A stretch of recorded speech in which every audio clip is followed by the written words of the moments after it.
It's Wednesday, July 20th, 2022, 4 p.m. This Board of Commissioners Budget Workshop is called to order. City Clerk, will you call the roll? Mayor Hendricks, Here. Vice Mayor Andrews. Here. Commissioner Taglerini. Here. Commissioner Kerr. Commissioner Hudson. Here. First is public comment. I see we have no one in the audience tonight, so obviously there will be no public comment. Topics for discussion are fiscal year 2023 personnel and operating budget presentation. Thank you, Mr. Mayor and City Commissioners. This is Robin Gomez, the Madeira Beach City Manager, City Treasurer, Finance Director. Andrew Laughlin is here as well, and we're going to provide you quite a bit of data information, mainly regarding our historical revenues, our personnel, fiscal year 2023 personnel budget information, and fiscal year 2023 or ad valorem taxes, or the millage rates and the tax rates. And so we'll jump right in. We have in your packet, again, quite a bit of data, a listing to begin of what our historical revenues have been by fund back to 2015, just to show, obviously, year by year, actual and then budgeted amounts, and really where we are heading into next year, fiscal 23. Fiscal 2022 is obviously through just a partial year. It's through June 30th of 2022. So we still have in the data, it does not obviously include July, August, and September, or the last third of the year.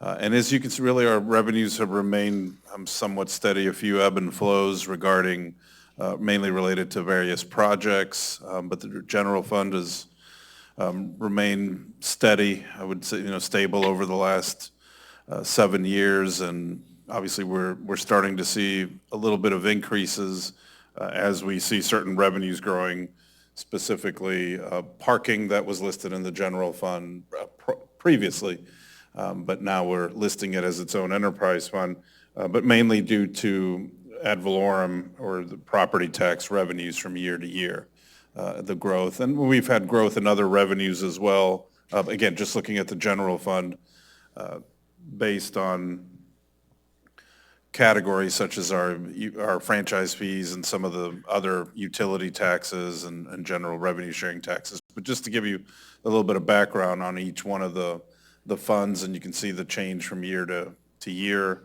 and just so that you can look and follow along in your packet, it's essentially page 4 of 30 in your packet. So just to show you, again, just from year to year, the trending. And really the fiscal 21, the last year, saw a robust year. And as we presented at a previous workshop, what our fund balances have been, and all have been fairly positive. The total was just over 14 million as a reserve or fund balances in total for the entire city. When you show 2022, is that a running year, or is that only 9 months or whatever? It's 9 months of the year, yes, through June 30th of 2022. The first 9 months are 3/4 of the year. Yeah, in looking down this, there are some pretty big discrepancies from year to year, and I was wondering why that is. I noticed the Marina Fund, and I know this is for 9 months, but the Marina Fund stands out as being way down from 2021. Are our sales down that much there, or why is that such a big difference? I wouldn't say that sales are down, but it could be how we're recording certain projects and activities. When you look on the next page, you'll see that the fuel is included. So the fuel, like for the fuel's being taken out, the purchasing of the fuel's being taken out of that revenue. Simply how we're recording. Yeah. So is it So in that one, the fuel 2021? wasn't taken out of 2021. Okay, yeah. So in this one, the fuel has been taken out, so that's Okay. more of a, down there, Okay, it'll show up in red. So 2020, see, there was a big jump from 2020 to 2021, and then it drops back down. Yeah. So is that just 1 year that we did it that way, 2021? Well, I think it would appear that's when we started recording or accounting for it a little bit differently than prior years. If you go to. Page 9. Yeah, I see page 7 of 31 on one side of the packet. Page 7 of 31, if you're looking on the left side toward the bottom, the lower left corner, eventually when you get to, excuse me, that's not the right page. You're right, I'm sorry, page 9, excuse me. Well, 9 of 30, if you're looking on the bottom right of the packet, you can see in the Marina Fund, and it's up here on the screen, where we're now accounting for the difference between, essentially the purchase of fuel, a little differently than before, where we are listing it, what's the best accounting way to explain it? I mean, It's like essentially, a cost of sale. And I think the mayor Right, was also asking about the change from 20 to 21. So the total in 20 was 1,736,199. The total in 21 was 3,063,139. So that is a higher jump, and that's basically due to fuel. So that's some volume, probably a lot of price. So you can see unleaded fuel sales from 20 to 21 jumped from about 1.1 million to 1.9 million. So that's pretty large, and that's pretty much, I would think, due to pricing fluctuations, and Krabby, you can confirm, but it's probably due to also higher demand in 21 than 20. That's true. Also, where you see on the line where it says purchases fuel there, that is all our fuel. So the way it's also recorded is that it's recorded as, gas sales or unleaded sales, then diesel sales, then commercial diesel sales. So there's different line items on there. So our sales are down, though? No, because our we're sales- per gallon, we're still making the same amount. Our sales seem to be about the same. Well, 22 is just through June 30, so Right. we've already outpaced sales from 21 on unleaded. Unleaded FY '21 was 1,897,000, and already through 9 months in FY '22, we're at 1,978,000, which is that last line at the bottom of the marina detail. Okay, yeah, I see it. Okay, thank you. So basically what we do in this, I mean, if we were just going to play apples to apples, you'd add 1.978 to $959,000, and you get to about $3 million anyway. Yeah, if you want to compare 21 to 22, apples to apples, take the 959,411 plus those 3 items in Right. red. So it's about $2 million, and so we're just about break even as far as dollar for dollar, as far as what we're looking at. Okay. No, yeah, I saw that too, but now it makes total sense, okay. It's a more accurate way to account for it too, so that makes perfect sense. Thank you. Thank you. Thank you. thanks, Krabby. Hey, guys, I'm looking at, and I probably should know this, but I think I'm missing something. On page, so to the right-hand side of the page, 6 of 30, or 7 of 31, depending on what you're looking at. I don't know, about a quarter of the way down, beach walkover chair rentals. Are we not renewing a contract with? I see 14, it's, 15,000, 15, 17, 14, and then for 2022, we're at 0. No, we do have an agreement, and I noticed that also reached out to make sure that we have been getting payments, and we're determining whether we have or haven't. I don't believe we've received the payments, but we do have an agreement, and they are required to pay us, so we will follow up and make sure we do receive the revenue. Because they are out there renting the equipment. It's more of a timing issue.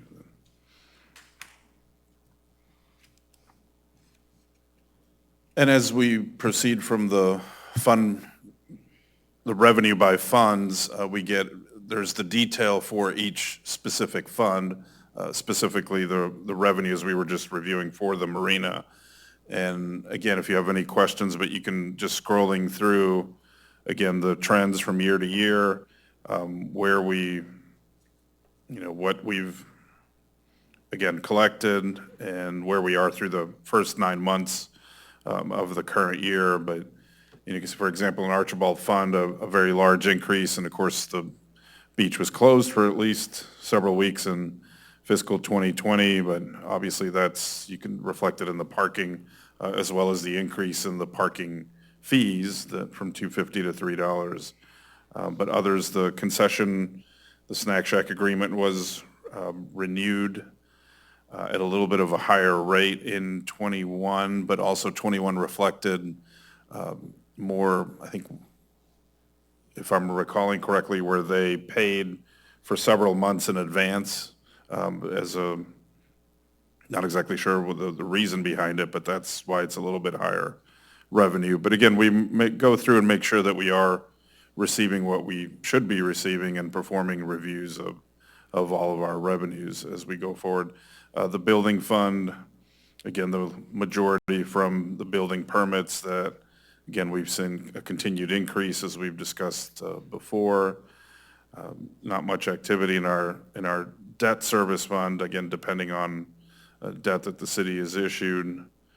But again, we transfer in mainly from the general fund to reflect that. And so that's also a little bit of a timing where the transfer payment will come in at the end of the fiscal year as opposed to at the beginning of the fiscal year.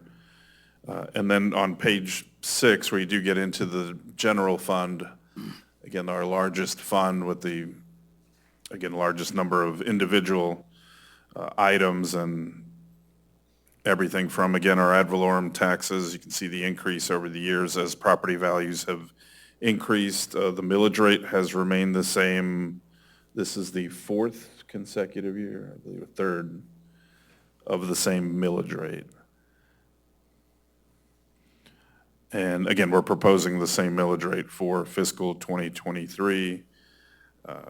So if you have any specific questions for any of the revenues, again, some of these we have not much control over. For example, kind of a larger revenue down, communication services tax. We really are, that's set by state statute, and there's a formula that's used, and so there's very little that we can do. It's heavily dependent on, how many cell phones or cable subscriptions are within our city, and that's what those typically don't change much from year to year. But we just receive that as a monthly revenue from the state, similar to, as you scroll down for revenue sharing, on the next page, which similar is from the state. For example, the half-cent sales tax revenue on page 7 of 30, that's determined by state statute, so we really don't have much of a control on that, or not much that we can review. Local business tax receipts, as you do go down that same page, that we can review and ensure that businesses are paying us that tax that they're required to pay every year, but that's something that we do generate and we do oversee and manage directly, opposed to the two that I said. Continuing down some of our, larger revenues, the Pinellas County EMS, that's a formula that the county uses. And again, we do have a little bit of say, but ultimately there's a formula in how the county passes on the EMS revenues for us to be able. And part of that is collected from millage rates that are paid on all properties countywide. Same with Progress Energy. The franchise, it says Progress Energy, it should say Duke Energy, excuse me. And as people consume more or less electric, if you have a colder winter, a warmer summer, again, people may use electric a little bit more, so that revenue will fluctuate based on consumption habits, but the rates are set progress, the Duke Energy franchise fee is 6% of gross revenue. Duke Energy bills that every month, and then as customers pay their bills, that's how that fee is collected and then remitted to us every month. Going down, we do negotiate with Reddington Beach as we do provide their fire rescue services, so that's also set via an agreement. Rents, we do rent out some city property. For example, the property out at Johns Pass Village and Paradise, I forget the name. Fantasy Planet, thank you. That we lease out that property to a private entity, so it generates rental income. And on the last page of page 8 of 30 for the general fund, again, as I mentioned earlier, utility taxes and those, again, based on consumption, but there is a 10% tax on the sale of electric, gas, propane, and water. And again, we'll check why the gas is showing at 0. Robin, can I interrupt you Yep, real quick? go right ahead. These numbers are as of June 30th? Yes, Okay, so it's, 3 months left, so we're about 75% Correct. through.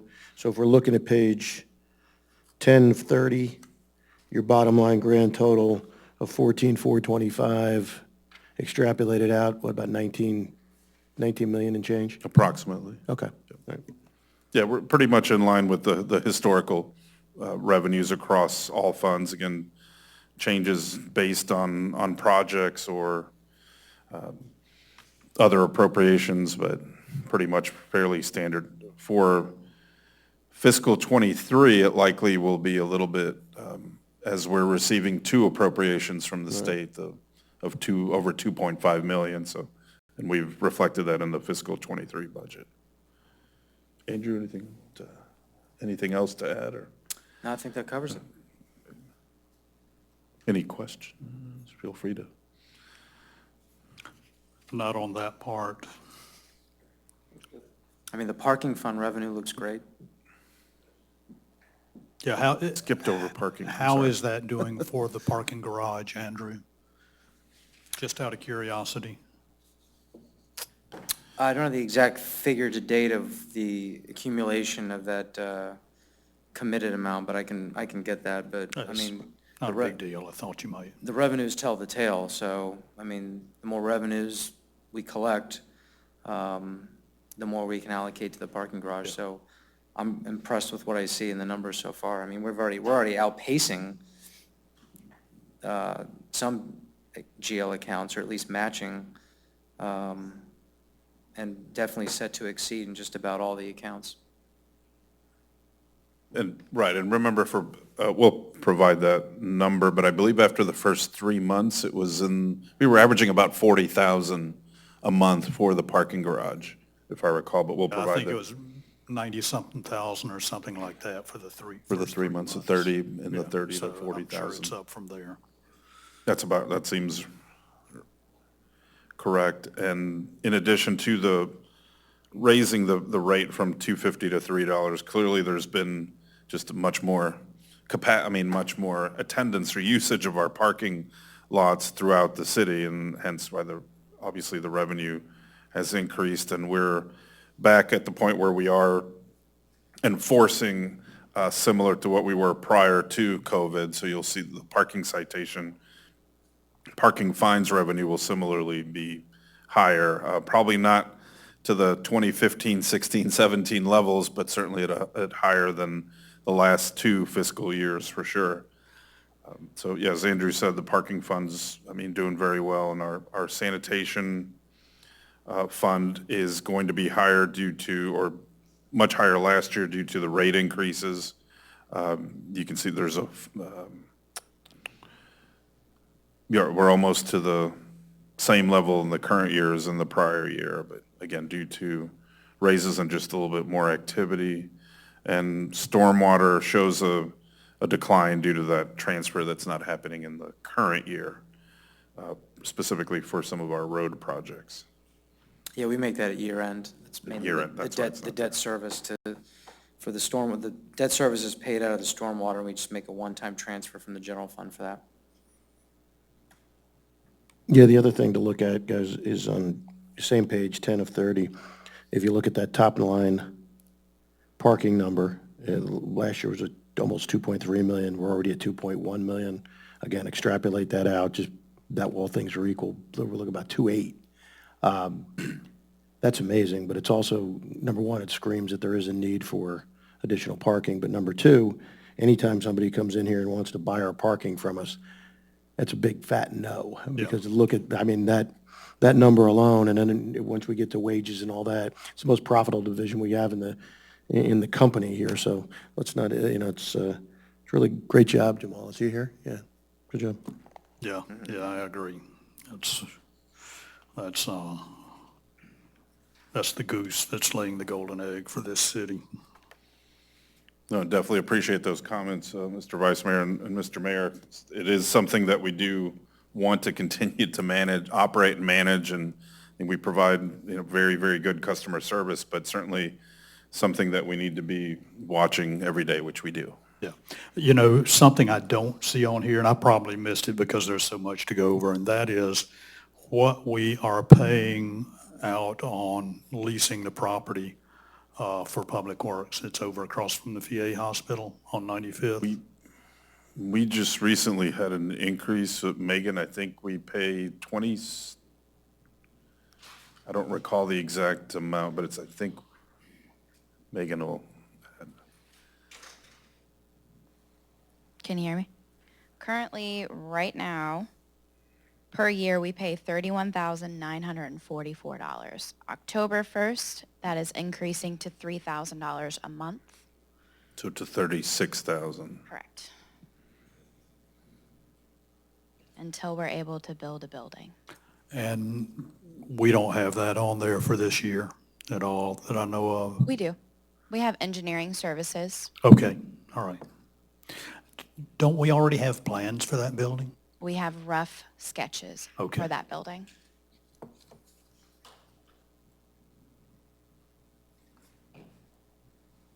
And October 1st, that goes up, just out of curiosity, the rent on the property? Yes, October 1st. Okay, thank you. And we had not had an increase in several years. We have not had an increase since 2015, 16, I believe. Okay, that's understandable with what property values are doing. Thank you. Thank you.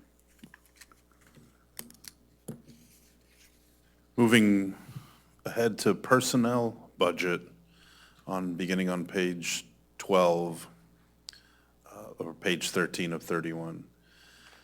The first slide goes on to show our full-time equivalents by essentially either area, fund, or department, but this is how we account for every position and what the total wages are for the 88 full-time equivalents in the city, the total wages, and then the total benefits, and then the last column is everything together, all the wages that we pay for full-time, seasonal, part-time, and combined with all the benefits. That's for the current year.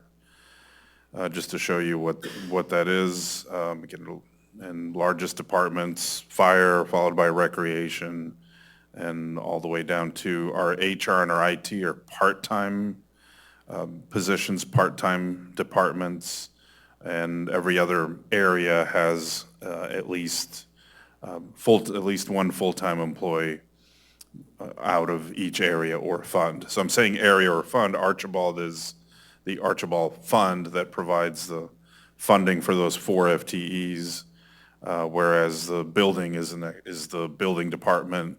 Most of these are departments, but just in case people are wondering, well, we don't actually have an Archibald department. We have a fund that accounts for the revenues and the expenditures out of the money that comes in from Archibald Park. Beginning on the next page provides the exercise by position, what the wages would be for each individual position at different cost of living adjustments or increases. We have a column for each position that's currently budgeted in the city, for each position at no wage increase, at 2%, at 4%, 6%, 8%, and the last one at 10% for each position. So the first column with data, wages, COLA or COLA 0, would reflect, those are the current salaries, and if we issued no budgeting, no wage or salary increases next year, that's what the wages would remain at for the entire year. Have you got a page number on that, Robin? That is page 13 of 30. Okay. Got it.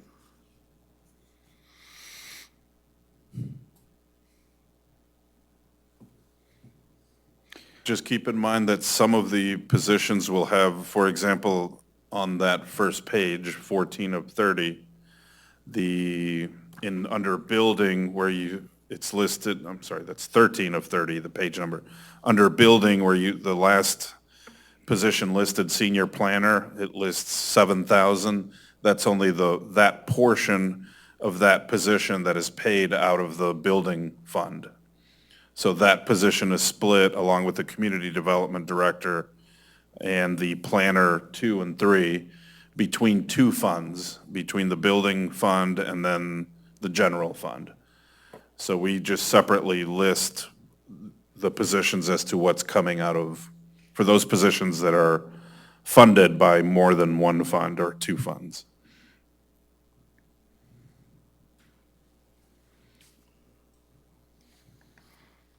And as we proceed down through, again, so the building fund, those positions are paid out of the revenues that come from the building fund, primarily comprise building permits.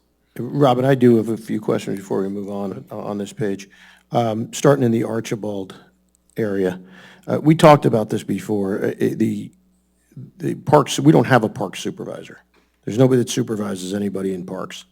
So first of all, that's mistitled. Secondly, I looked at the numbers, and even without a wage increase, that position, based on the numbers that we have on page, I got them right here, sorry. Corner 25 of 30, starts right at the top. Before there's any wage increase, that position's at 3083. It's the very first line item, guys. It's really small. It's the very first line item, and that's at 3083, okay? So first off, the title's wrong. The pay wage is 3083, and if you look at the very next page, as far as the pay grade grid, the highest that position's supposed to make is 3064 an hour. So before even a wage increase, we're at 3083. And now we're at 3083, which is 19 cents higher than where it's supposed to be, and that's before we go up 4, 6, 8% or whatever we're talking about, okay? We did this last year. I'm not signing off on any budgets that have discrepancies like this. We are the stewards of the city. We are stewards of the money. So unless we want to tell everybody else that they're not getting any raises this year so that we can keep this one person close to their number, then we got to go back and do a little homework on this. Secondly, if that person is not a park supervisor and the person underneath them, the senior ground management person, has been here nearly the same amount of time, there's a discrepancy in salary here that is astronomical. Astronomical. So I know why this has happened, and you know what? We can all go and play past history on this, and we can all pinpoint exactly where mismanagement happened. It isn't you guys. But we got to fix it now, because we can't just keep going forward and go, oh, well, they're a good person. Let's just move on, okay? Because if we get called out on this budget by people in the city, what are we going to say? Oh, well, that's so-and-so. Yeah, we just let that one slide. Can't do it anymore, guys. I didn't want to do it last year. We're kind of running through it. But this is the type of stuff that was happening in the last administration, and it had a profound effect on the employees that are here and the employees that are underneath the people that are there, that are out in the field, okay? The minute you start promoting people, the minute you start paying people outside the grade, or the minute it starts looking like somebody's getting promotions for no reason, morale goes down. So all I can say is, from my vantage point, we got to fix these things, and let's fix them now before the season starts, before the new budget starts, so that we don't have these questions next year that pop up. It'll be an easy exercise, and we won't have to do it anymore. Secondly, I voiced my concern already. 5 years ago, we didn't have an HR director. I'm looking at a number at a minimum of 4% wage increase at $60,000 for an HR director that we didn't have 5 years ago. This reminds me a little bit of the chief information officer that we had that protected the city manager, okay? Or the marina director that we had at one point that never was on a boat, okay? So I just want to start nipping these things in the butt and getting these out of the budget so that we can move forward with this, so there's no more questions going forward, okay? I apologize if I'm being a little bit frank on this, but, we did discuss this a little bit, and I haven't seen any changes to this. And maybe there's a reason why. Maybe you think that we need this person, but, somebody's on the spot where we got to sell this as far as why that person, or why we need $60,000 for somebody that doesn't even handle payroll and benefits. Okay, and we're going to be talking about it again in the workshop on some other things that relate to this, but I want to make sure we're all on the same page, and we got a really good board right now where everybody seems to have the focus on the city and not focus on an agenda, and I just want to keep it that way. Mr. Andrews, thanks for pointing that out. Can you tell me the other page you said that shows the discrepancy for the park supervisor? I missed it when you first said it. I'm sorry, It's Commissioner. page 28 of 31. Thank you. Yeah, page 28 of 31 lists the pay grades, and we are still, depending on your direction as to what we do with whether it's COLA or merit, that will impact these pay grades. So these ranges, the minimum and the maximum, will change. We've started to make some changes, but we don't have all the data because it will be based on what percentage increase in salaries these will be moving. And Mr. Vice Mayor, yeah, I understand what you said about those two positions. Based on what I've found so far, they've been in the budget for multiple years, and right, and so we can begin to make those changes as you've provided. The HR director is a part-time. You stated we did not have that several years ago. I would feel somewhat uncomfortable if we didn't have an HR, at least a part-time. But whether it's a director or not is another matter, but I believe we do need that position here. It does look for a variety of HR-related, from the discipline to the Civil Service Commission, to looking at, obviously, whether we're complying, even related to, obviously, all the personnel rules, Department of Labor, the processing, the advertising for hiring, so everything related to all personnel matters. Does it have to be a director? Not necessarily. That's what it's been. I would be, hesitant for some of these to make changes that impact personnel, but we certainly can do that if that's what I'm understanding the direction to proceed with. But I would feel we would be able to, it would be difficult to take on those roles without having a part-time HR. Completely understand. function. If you feel you need the position, I'm totally okay with it, okay? But I think that's a pretty big number for a part-time worker. I just think it's a really, really big number. If that was somebody that was handling all aspects of HR, I'm okay with that, okay? Whether they're working part-time or full-time. I think with 70, how many employees do we have? 88, or is it FTEs? 88 total, But that's full-time. not even all full-time. So, I mean, Right. with that few employees, I don't know. We never had one in the past. We had somebody that basically did salary and benefits. But then when things went haywire, that's why that became a position that probably was very, very necessary at the time.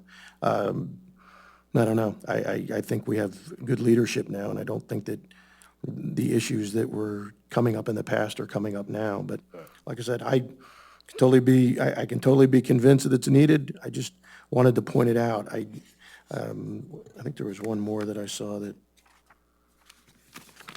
yeah, and I'm sorry, somebody else can go. I lost my place. Well, it's, we need to get away from this. I don't know if people are being promoted simply to get them in a higher pay grade, and that may not be the case at all, but I know there are some things that I have a problem with, and this one I've touched base on a number of times, and I'm sure everyone knows what's about to come up, and that is, and Vice Mayor Andrews, you've mentioned everybody loves, I think it's Leroy, but I got to tell you, when he's making pretty much as close to the city manager's salary as, he's the second highest paid person in the city. And now I understand he's not even part-time, he's full-time and getting all the benefits to boot. And that's another $10,000 to $12,000 a year for the health insurance. So, I'm sure he's good, but there's a lot of good mechanics out there. And I've brought it up before, even at the automobile dealerships, their highest paid mechanics are making $35 an hour. So when you see someone making almost $60 an hour plus benefits, I think we're way out of line on some of this, way out of line. And I want to see our people, I want to see all of our people get a decent raise, but some of these are just way out of line. And that one is the one that has stood out to me for a couple of years now. And when I heard that, I thought pretty much a lot of our stuff is newer equipment, and now he's staying busy full-time. Next, is he going to be a director with another mechanic under him? I don't know where this is going. It just seems to be ballooning to me.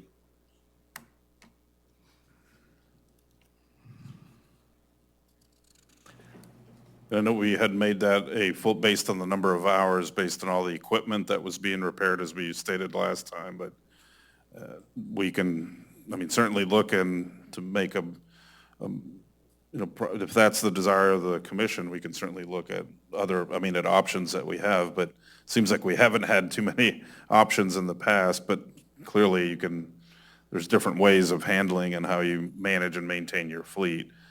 That position and the person has been working on a variety of equipment, whereas most cities utilize multiple people due to the specialty levels that they may or may not have. And we've been fortunate to have one individual who is quite familiar on a variety of, from fire engines to your basic pickups to sanitation vehicles to beach equipment, from the Broyhill to the rake, et cetera. But we're converting that position based on the hours that they were working. We may look to just make him a part-time person, but we definitely believe that it's a position that's needed to take care of all of our equipment. Or even maybe it needs to be a 1099. Okay, that's another option. Just a thought. Although I don't. Hi. You'd have to look at that. I know you're going to be throwing rocks at me, Megan. Nope, I'm just going to give you, Leroy does not take our health insurance. Leroy also does not work 40 hours per week. The reason why he was put on full-time is when we had the high water vehicle, the boat, and he was working over the allocated part-time hours. So per the labor, we had to put him on full-time. Okay, the last meeting you works. told me he was getting benefits. He was getting the insurance. I So- apologize, I misspoke. Karen just sent an email, so she must be watching the meeting. He Okay. does not get the health insurance, and he works on average about 24 hours a week. Okay. Good. Thank you for the clarification. But Vice Mayor Andrews, I'm with you on some of these. I'm sure we've had promotions so that we could get some good people a little bit more money, so they're up into pay grades that they, in reality, probably shouldn't be in. Right. Well, I'll tell you what, honestly, really what happened was and again, I don't want to play past history here, but when there was a new administration that came in and cleaned house, we did a lot of promoting from within to interim positions and raising salaries. What happened was, when they hired somebody new for that salary, the salaries never reverted back to the old salaries. And that's why we have people that even hold different titles now that they're not even doing, and their pay grade is way up above the job that they're actually taking on. So, when somebody, oh, okay, we're going to make you, and I mean, Krabby's sitting here, I'm not, I'll just make him an example for a second, but when they promoted him to interim marina director, when Dave left, he got a little bump in salary, right? You didn't? Oh, I'm sorry. Okay. Well, then you're a bad example, sir. Okay. It has happened in the past. There's a few people, I'm not, like I said, I probably shouldn't call people out by name, where they have increased the salary, and then when the new person came in or when they promoted someone else, nobody returned or reverted back to the former salary. That's what caused this to go into a complete whack. Because you could probably walk down here, and I know we did the exercise last year, and we went through it and made sure that everybody was at least close. This year, I don't want to be close. I don't want to get called out on anything. I don't want to be looking at this and somebody says, oh, well, wait a minute, they're over budget. And if they're over budget before we start our increases, we're probably in a bad spot. I think Robin's right. I think maybe I'm overanalyzing this, because I think if we do this increase, you probably have to raise the, Right, and we will. yeah, you probably have to raise the upper echelon of it. But, I mean, somebody's not supervising people that has I believe it was $94,000 total $94,690 total compensation package. I mean, those are supervisor salaries in my book. Yeah, and HR is a part-time position. Yes. So what you're seeing on here may not necessarily be fact as far as what they're making. Is that correct? Well, no, it's correct. That is Or is that a the salary? hourly rate of pay in that, if you go to page 26 of 30, it's the first position listed at the top of the page 26 of 30, and there is a rate of pay, and then it's so it's calculated for the annual salary at a 50% work throughout the year. So a full-time equivalent is 2,080 hours, 40 hours a week times 52 weeks in the year. A part-time, we're simply listing for budget purposes at 50% of that, or 1,040 hours. So for that HR position, it's listed at, even though it says FTE1, it should be 0.5, total hours 1,040, times the rate of pay listed, 5587, and that's the total then in the salary and wages column, that just over 58,000. We do not provide benefits to those part-time positions. We still are required under federal law to pay the Social Security, workers' compensation. So the total, you can see in that row, the total benefits and then the total salary. What would be helpful, I think, in this is to determine for our part-time positions the hours that they have worked. There are quite a few where we're not approaching, with the exception of the mechanic position where we're exceeding hours. There are only a few other part-time positions where we are in fact working and then conversely paying for essentially the 1,040 hours for the whole year. I know for HR, I don't believe we're paying for 1,040 hours. We're not getting that level of workload. If I were to, and we can get those exact numbers, but if I were to guess, it's probably 800 to 900 hours a year that we're paying for HR, that HR function. And the same would be applicable for a lot of the other part-time positions. There'll be some fluctuations in recreation, in the marina and in public works, but most of them, I know the other position, the broadcast technician, is typically about 29 hours a week. That's nearly the 1,000 throughout the year for that position, but they do fluctuate is what I just wanted to relay. Yeah. Should we look at these part-time positions, particularly the ones that are on the higher end of the scale, taking them to a 1099 status? We'd have to do a little bit more research. I don't know, Andrew, but thinking back in terms of labor laws, depending on how we would, it might be difficult based on the history that we've had, that they have been part-time, and the fact that we are, in essence, have been supervising, managing those positions, to all of a sudden say they're an independent contractor might pose some issues with IRS. Yeah, you just had to be careful. I mean, in terms of expectations, if there's an expectation to be physically at a work location on set days, there's certain criteria that if they're met, that would push that individual into an employee-employer relationship rather than an IC company relationship. IC is an independent contractor, so. Yeah, well, a lot of that's gone out the window with COVID because a lot of people are working at home, even after the emergency was canceled. So I don't know how that would work. Okay, but Okay. I think the HR person, even though it's a .5, what we have listed, I think you've got less hours than that for that person. And I Yes. think it's actually costing us like $38,000 or $40,000 a year. That's correct. And what we had before, I think we were paying more than that for this person who was only coming in once a week. And if it's keeping us out of trouble with lawsuits or personnel or anything like that, I think that's a bargain. Yeah, I would say with, our staff's grown more than I would like for it to have done. If we're up to 85 now, we keep growing and growing. And in most companies, if you've got 85 people working for you, you probably have someone in HR. There's a lot more to keep up with all the government regulations than there used to be. But I just don't want to see us getting more and more and more top-heavy. And when you see some of these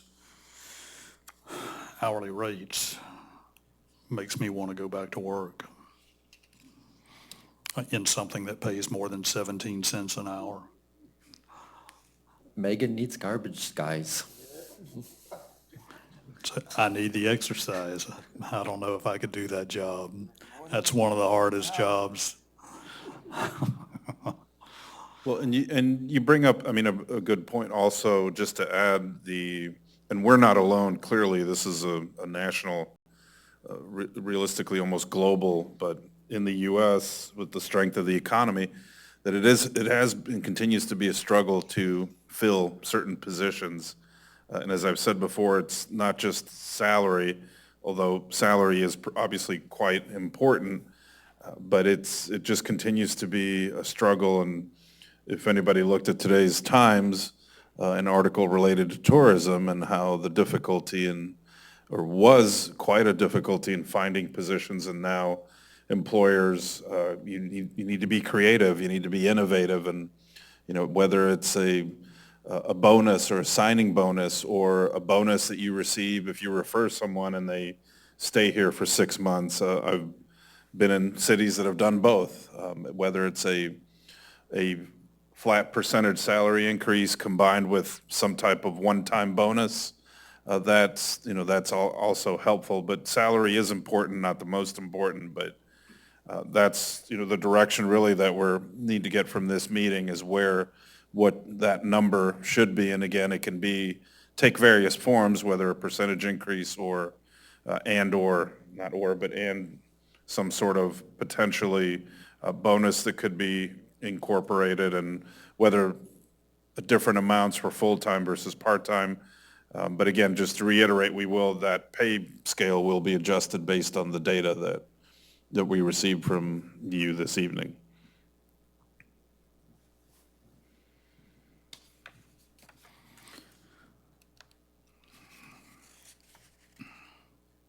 Just wanted to, and then continuing, as we were discussing again, the schedule of all the wages based what those wages would be at the different COLA adjustments. On page 15 of 30 in the information is the total cost of each one of those COLA adjustments. So starting, if the direction was an across the board a 4% cost of living increase, that increase would, across all funds for all positions, which again on page 15 of 30, that increase would be a total to the city's budget of just under $136,000. That's the value of just those wages at 4%. At 6%, it's $192,000 impact to the budget for next year. And again, it just keeps increasing based on that percentage increase. At 10%, it's just over a $300,000 increase to the budget. Our budget is, as I said earlier, sort of been, it's been a steady trend, but clearly we're seeing increases in revenue, and our increases in our expenses are typically our personnel. That's our largest expense, will always be pretty much, in my perspective, the most important part of the budget, because obviously we need people to do the jobs, and people and our employees obviously need to be motivated. They need to come ready to work. We need to provide the resources for them to be successful, and we need to ensure that they are contributing to the overall mission and the vision, and provide the best possible services that we can. And you're aware, all of you are aware of that. Just want to reiterate, obviously, the importance of our city employees. Yeah. I've spoken to another city official in another town, and they're looking at basically what we are. They're in a 3 to 4% window because of the economy. I'm comfortable with a 3 to 4% window, provided we get those that are on the lower end of the scale up, and we've discussed that in another meeting. And I think that's more of our concern, is how we handle that on getting the folks that are at the lower end of the scale up, whether we do it with a bonus or a combination of getting them up towards that $15 mark, or a combination thereof to help. Yeah, I think I see Public that here, Works. John. I think they raised the minimum per hour to 15, right? You got a Yeah, page, got a page number for me? Yeah, you're on 25 and 26 of 30, both of if you look at the pay grade down the end, most of it's in, there's some marina guys, there's some rec people, sanitation. Sanitation's a little higher, but $15 looks to be the lowest number on the scale, Yes. right? Right, we brought everybody up to $15, plus sanitation, we bumped up to $18, and that's at the wages, 0 COLA %. So your base with no COLA increase does include the 15 minimum, and then the sanitation 18 minimum, and that's the $4,221,345 starting at 0. But with that already factored in, because I think that when we had that discussion in our last budget meeting, you wanted to see that. Right. And then from there, you take that $4,221,000 and say, okay, if we add a 2% COLA citywide, or 4%, 6%. Right.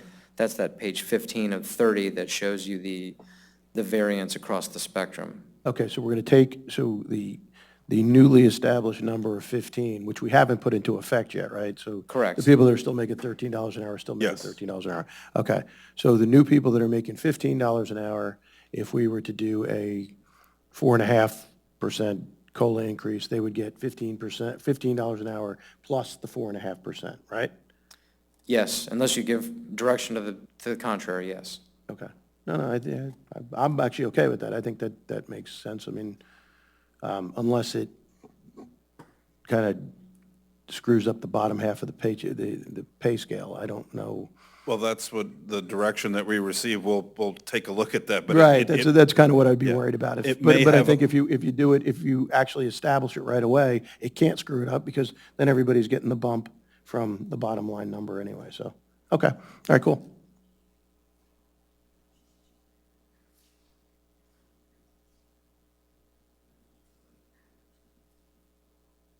And I'm a little higher than you, Mr. Mayor, and I'm going to tell you why. I've been thinking long and hard about this. All the inflation numbers that are out are 9 and change. So my idea is to meet halfway and go at 4.5. And with that said, and hope nobody's got tomatoes out there, I don't want to get hit. There's a reason why I'm saying that. I mean, you could go full-scale COLA and give 9% and then not worry about it, and then next year it'd be okay, well, what are we going to do? We got two different subjects here. We've got, are people underpaid? If they are, then we have to do a whole nother exercise at a different time and figure out who's underpaid, who's not underpaid. That's not the exercise we're doing today because we don't have any comparisons to do it with. Our exercise today is to figure out how do we fairly give raises with inflation and go forward. My idea is, look, we've consistently, I mean, this is my 4th year up here, consistently given a raise every year. Inflation hasn't been 3%, it may have been 1% or 0.5%, and we gave a 3% raise. So there has been some benefits either way. So this is kind of a catch-up year. So inflation may be a little higher, but if we met it halfway and hit it at 4.5%, at least we have a reason why we did it. That's my thought.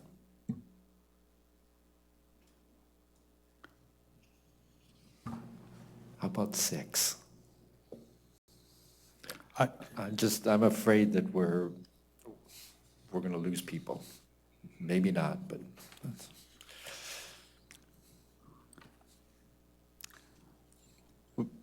I'm good with 4. I think we're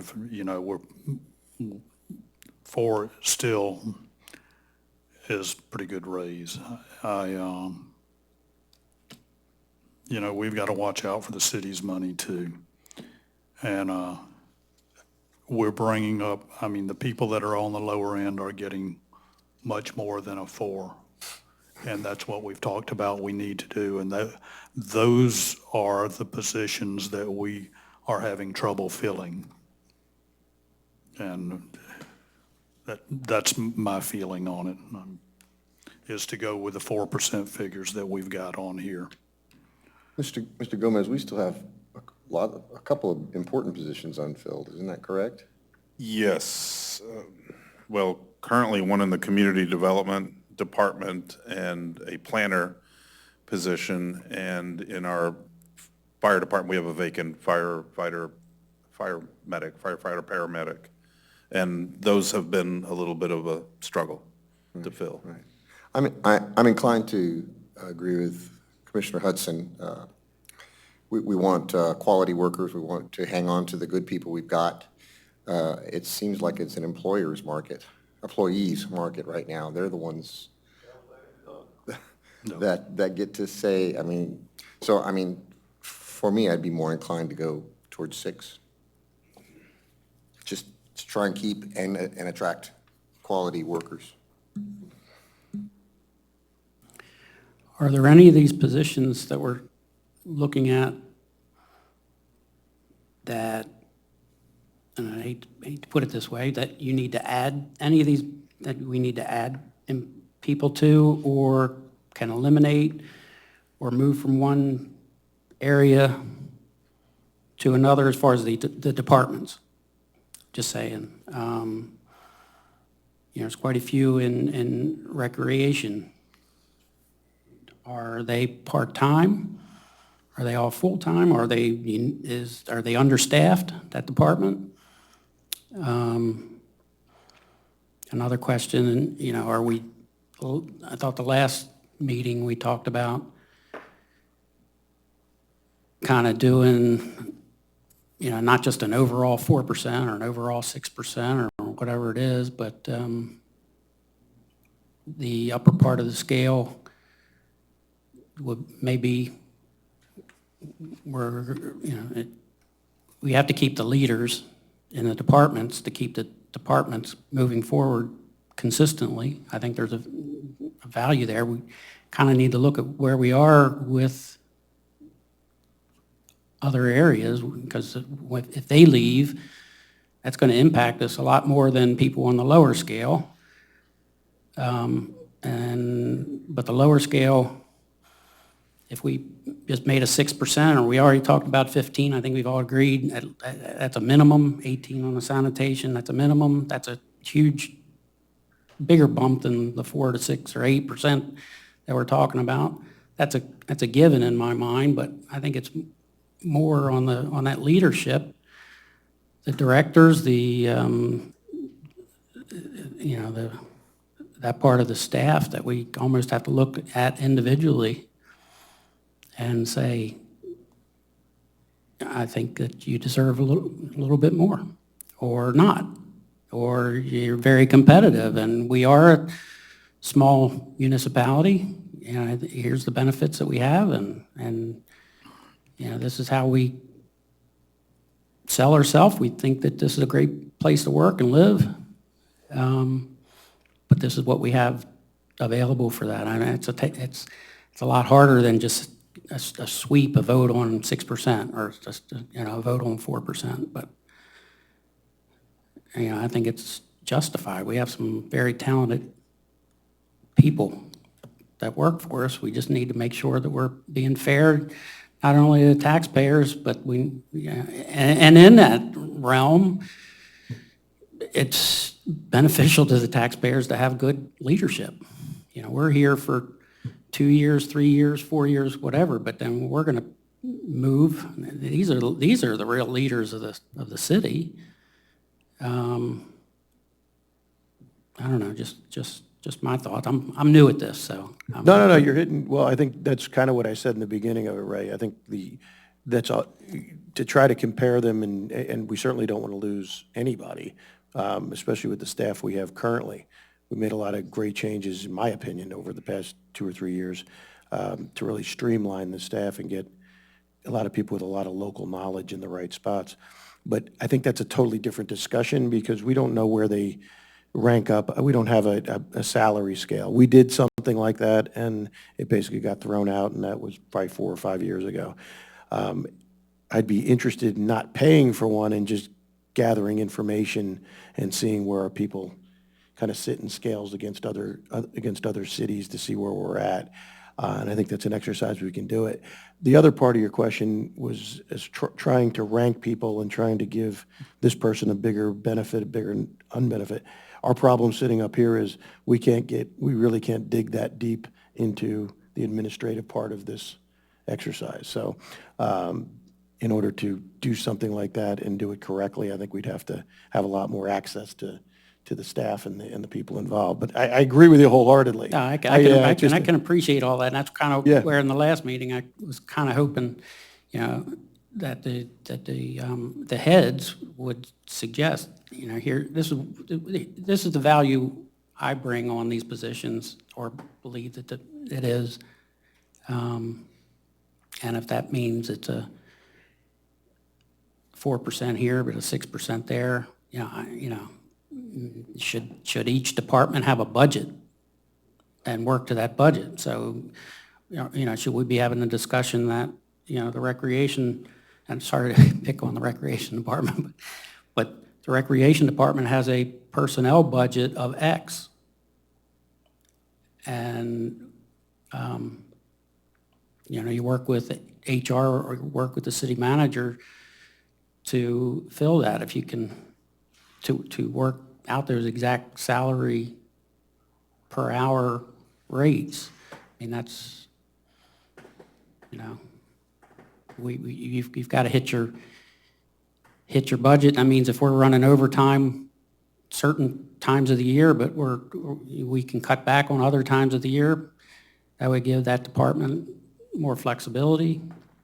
Yeah, I don't want to throw a bunch of stones into the works. It's just the way my mind works. I'm just asking some questions. If any value comes out of it, great. Well, you brought up in recreation, there are 5 full-time positions, and then I believe it's 7 part-time.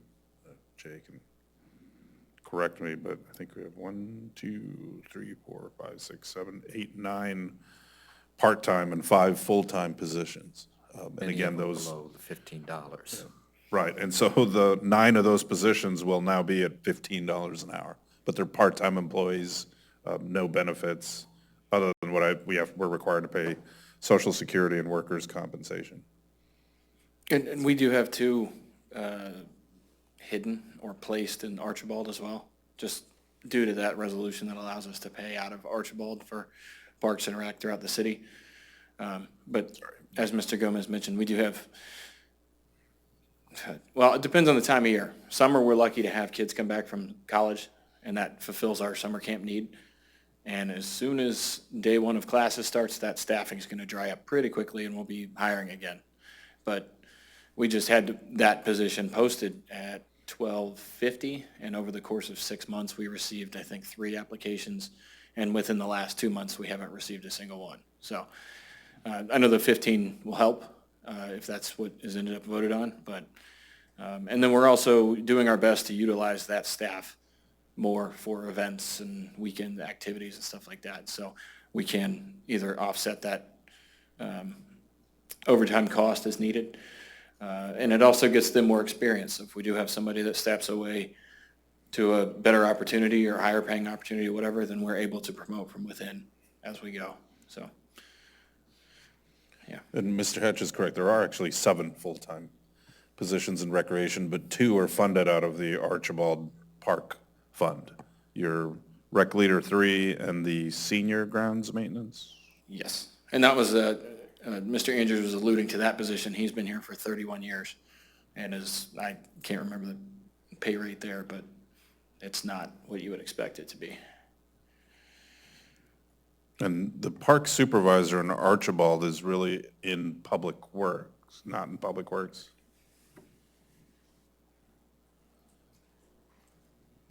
I just see it as a,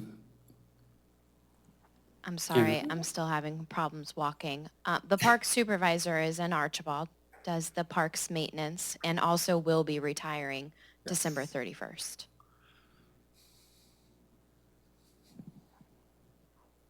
at the end of the day, I just kind of see it's all going to come down to, we're going to make a vote, and it's going to be a 4% or 6%, but at least Yeah.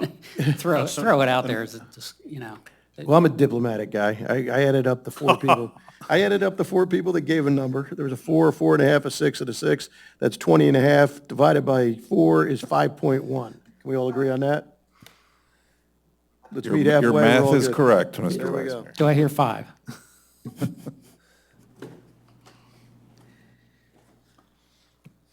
Just to give you some other perspective or additional information, statewide, there are some variations, but the average looking, this is probably about 40 or 50 different jurisdictions from Wellington to West Palm Beach, Polk County government, Titusville, Northport, Oldsmar, and there's a lot of them that are at 5%. Some of them go as high as 8%, a few, and 9%, excuse me, Palm Beach, and is at 9%, Charlotte County Sheriff at 8%, so on the higher, but the majority seem to be between 5 and 6, overwhelmingly the middle. The lower, there are very few that are under 5. Well, not very few, there's 1, 2, 3, 4, there's several under 5, but then they also, that's just for a COLA or a proposed cost of living. Some of these also have a merit increase that then brings your average closer to the 6%, and I'm sorry, I meant to include that. So really the average is about a 6 to a little bit of north of 6%. And again, these are about 53 different jurisdictions throughout our state. The closest, the one that's listed here, Oldsmar at 5% COLA plus 2% merit for the city of Oldsmar. Well, I have heard, I think from a few commissioners anyhow, the 5% figure.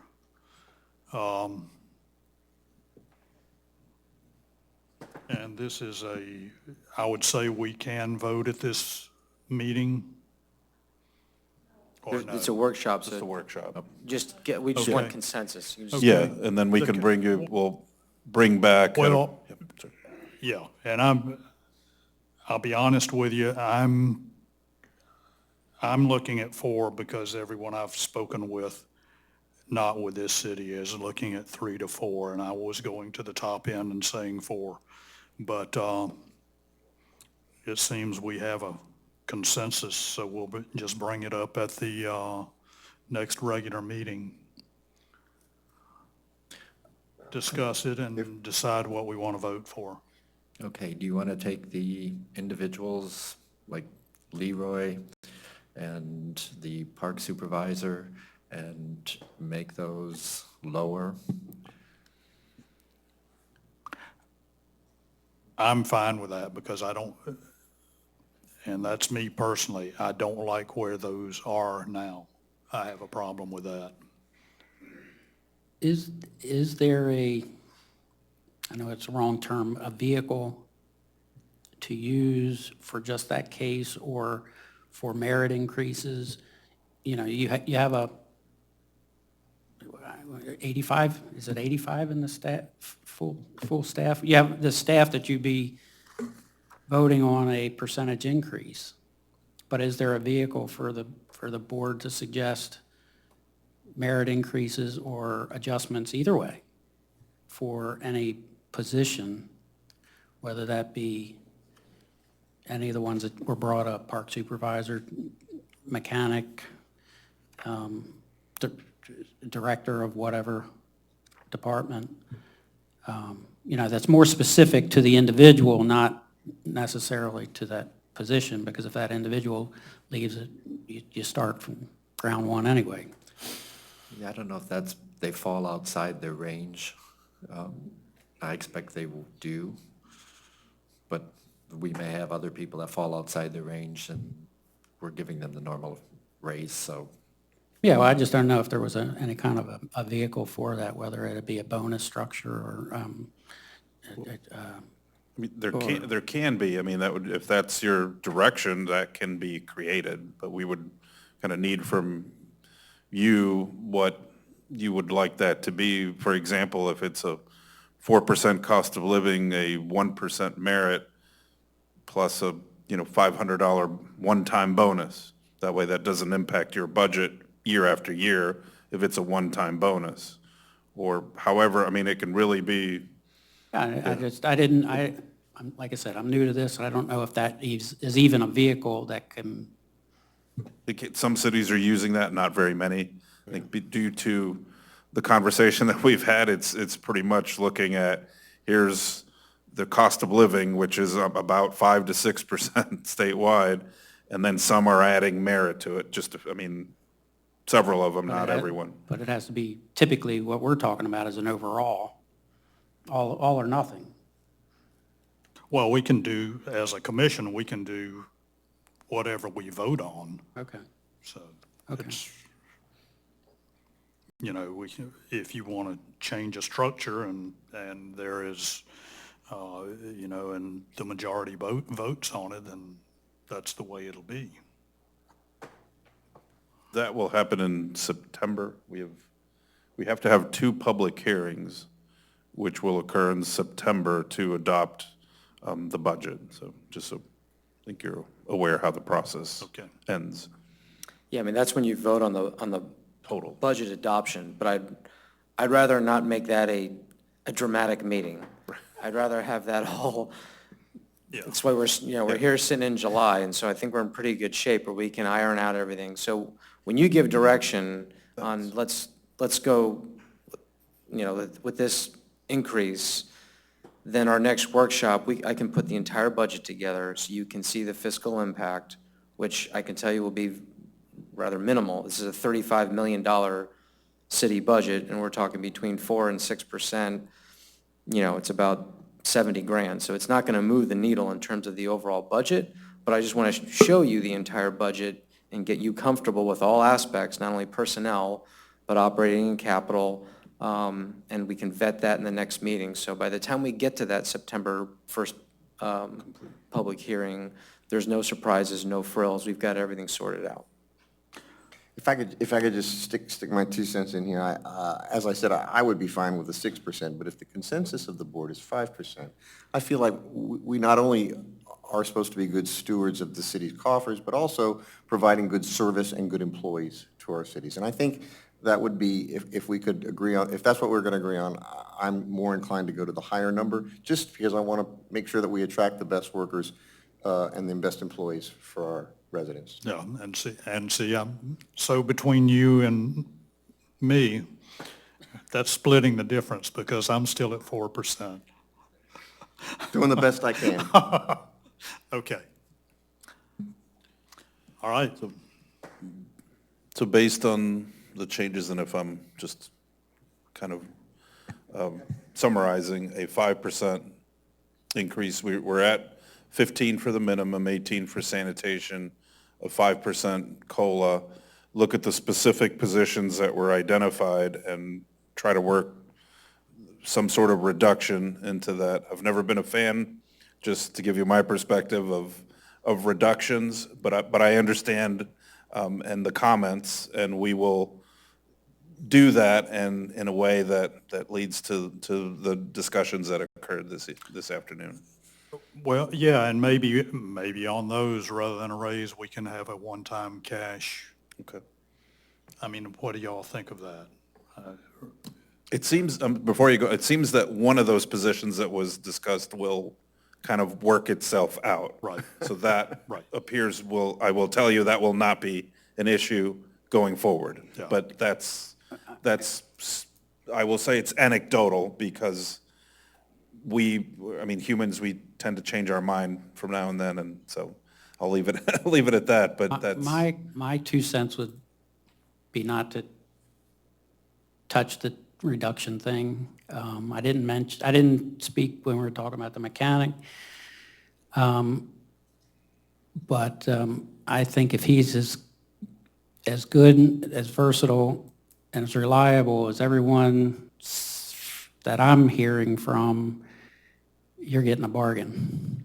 And I wouldn't, if you have to outsource it, it's going to be double that to pay. I just don't want Mr. Gomez to go over and start working on the fire trucks. I'm not allowed to touch any equipment, nor would you want me to. I have no issues for me, Mr. Mayor and No, Commissioners. Reliability is everything, and I support keeping that mechanic in good stead, personally. And the other positions, as was mentioned, will work itself out here in short order, and we'll be in good stead. Sorry, go ahead. No, One other, just so, I think seems like we're covered the personnel costs. Andrew, anything else regarding?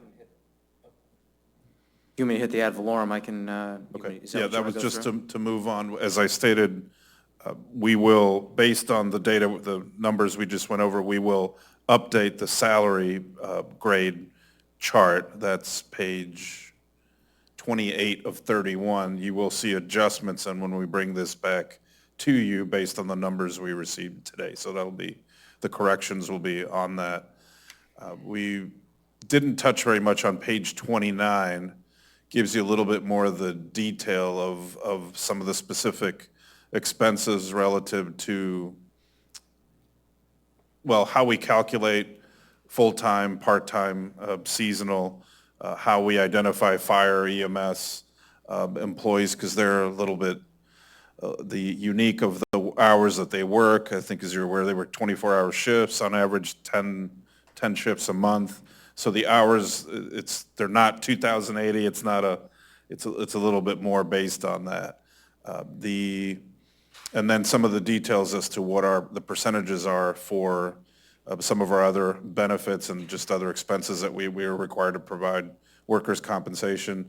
That page goes on toward the bottom to list the retirements that we pay, what the city contributes for essentially the 5 different types of retirements that we are funding. Most of our employees are in the ICMA regular component, the 9%. Of course, I receive a little bit more than that.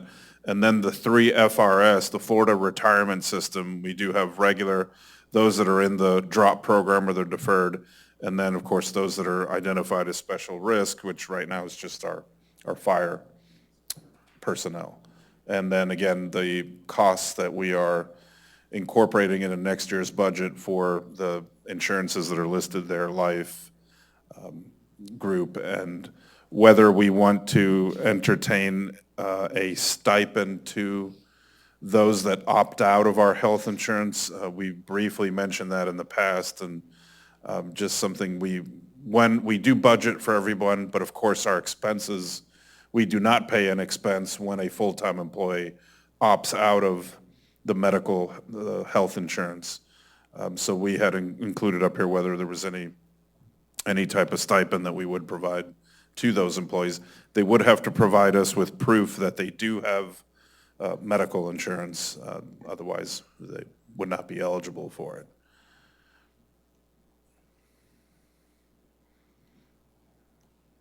And the last part related to our this workshop, the ad valorem. I'll turn it over to Andrew.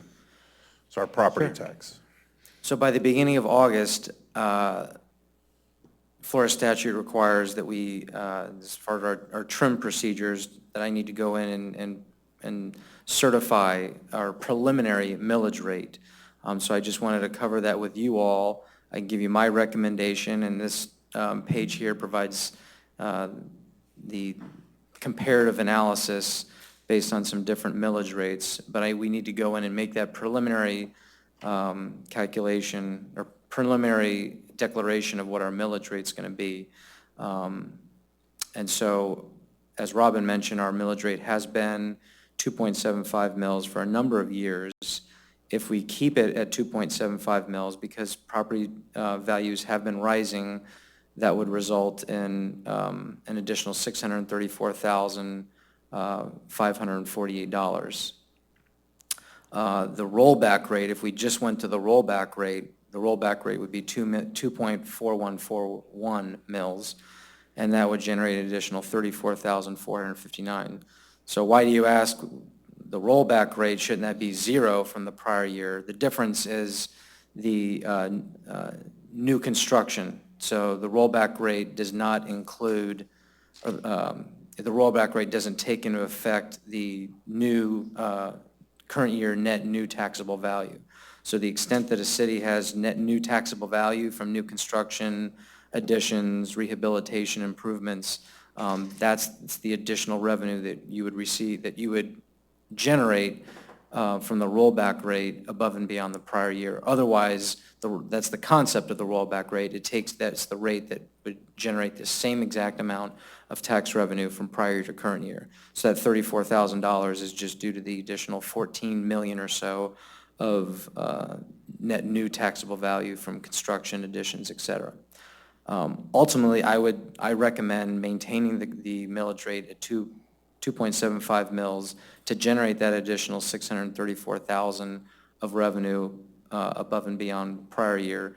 And the main reason is just because of some of the projects that we have on the horizon, and we really need to fund them. So, the beach growings concerns me. It's a very important project. We need to do it. It's, I think, estimated about a $3 million project. We're getting a grant. That's great, but that's for 50%. So the city's going to have to come out of pocket for at least $1 million, $1.5 million, or potentially more. And I hate issuing debt unless we need to, and we do have sufficient reserves to cover, but I'd love to have that additional ad valorem revenue to help cover that. Then we've got a parking garage on top of that. So we've got some big capital projects on the horizon that I want to make sure we've got rising revenues to afford that. So I do really think, not to mention, in the current market conditions, the current climate we're in, just even our general operating expenses, professional services, contractual services, cost of goods, they're all increasing.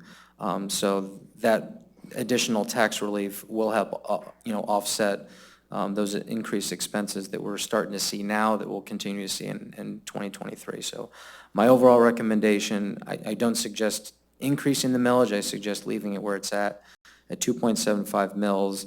And this table kind of gives you some nice history, some historical of what our tax revenue has been from FY 2015 to FY '22. FY '22 is at $4,124,000. And then if we keep the millage rate where it's at 2.75, that'll be, take your 4.1 million and add an additional 600 or so thousand, and that's what we should expect to yield for FY '23. And again, like I said, I do think it's very necessary based on some of the capital commitments that we have upcoming. I'm not a big proponent of raising the millage rate. I don't think we need to do that. We're financially healthy, but like I said, we do have some big projects coming up, and that revenue will come in handy. And so if you have any questions on any of the data that's on that page, happy to address. But ultimately, I'd like us to get to consensus now, because we don't want to increase the rate at a later date. Then you have to, go through an ugly process of resubmitting all the trim notices to all the property owners, and I don't want to do that. So I'd like to decide what it is now and hold it there. And we do need 2/3 to ultimately when we vote on it in September, we need 2/3 majority, which for 5 people is going to be 4 out of 5.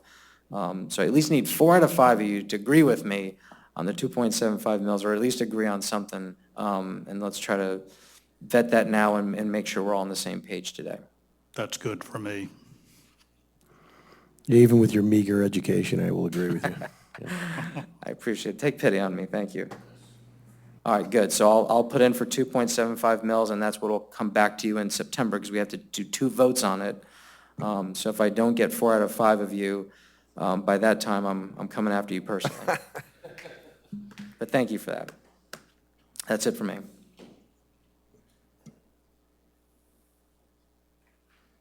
So Mayor and Commission, that's the items that we had for you this evening. We will go back, compute all of this, put together full budget, and then we hope to have essentially a final kind of Yeah, if work we- session like these in August. If we want to do another workshop, what I'll do is just give you a complete budget package of everything, essentially what the final could look like.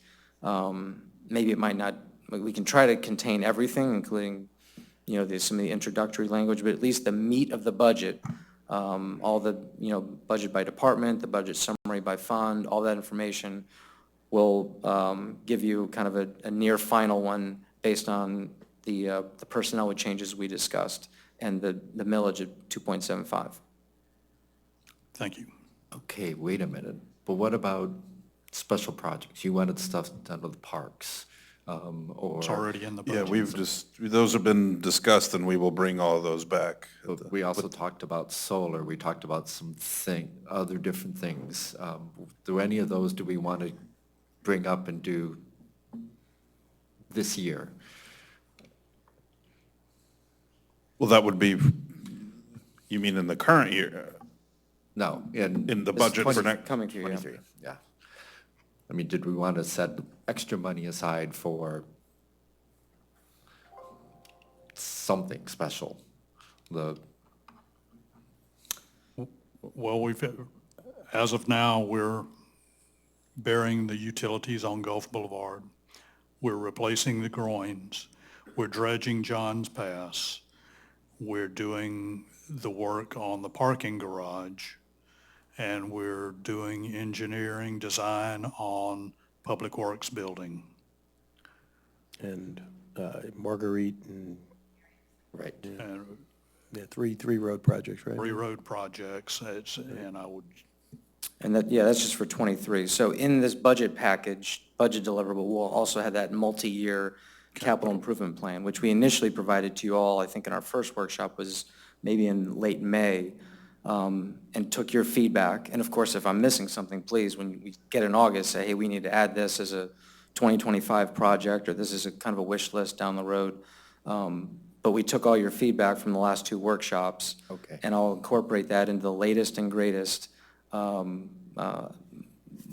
budget draft. That'll include the multi-year capital and then all the operating by department, by fund, and all that good stuff.